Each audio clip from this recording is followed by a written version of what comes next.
Watanzania tusijidharau. Muungano wetu huu utukumbushe kwamba sisi ni kitu kimoja. Tunaposimama kimataifa tunasikilizwa. Kwa nini? Wanaangalia tuko wengi kiasi gani, wanaangalia kama tumeweza kudumisha muungano. Bila shaka sisi ni watu wa kauli ambazo zinatoa heshima kwa mtu mwingine. Sisi ni watu ambao hatudharauliani. Sisi ni watu ambao tunasikilizana.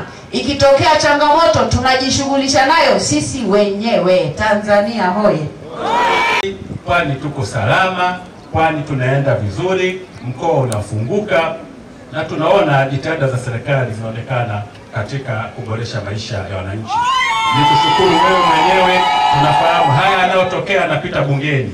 Nchi inaongozwa na Mheshimiwa Rais, lakini ina mihimili mitatu. Na wewe ni kiongozi wa muhimili wa bunge, wasaidizi wa karibu sana wa Mheshimiwa Rais wetu. Mwenyezi Mungu akulinde, aendelee kukunyanyua. Matunda tunayoona leo mkoa wa Pwani ni sababu ya serikali wanayoongoza wao wawili. Tunawashukuru sana sana sana.